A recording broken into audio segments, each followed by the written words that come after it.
بسم اللہ الرحمن الرحیم۔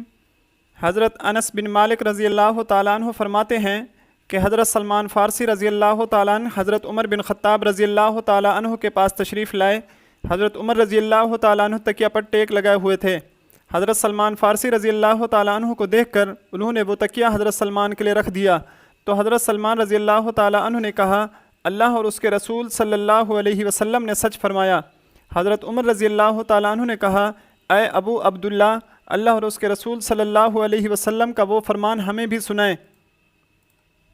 تو حضرت سلمان فارسی رضی اللہ تعالیٰ عنہ نے کہا، ایک مرتبہ میں حضور اقدس صلی اللہ علیہ وسلم کی خدمت میں حاضر ہوا۔ آپ صلی اللہ علیہ وسلم ایک تکیہ پر ٹیک لگائے ہوئے تھے۔ آپ صلی اللہ علیہ وسلم نے وہ تکیہ میرے لیے رکھ دیا، پھر مجھ سے فرمایا، اے سلمان، جو مسلمان اپنے مسلمان بھائی کے پاس جاتا ہے اور وہ میزبان اس کے اکرام کے لیے تکیہ رکھ دیتا ہے تو اللہ تعالیٰ اس کی مغفرت فرما دیتے ہیں۔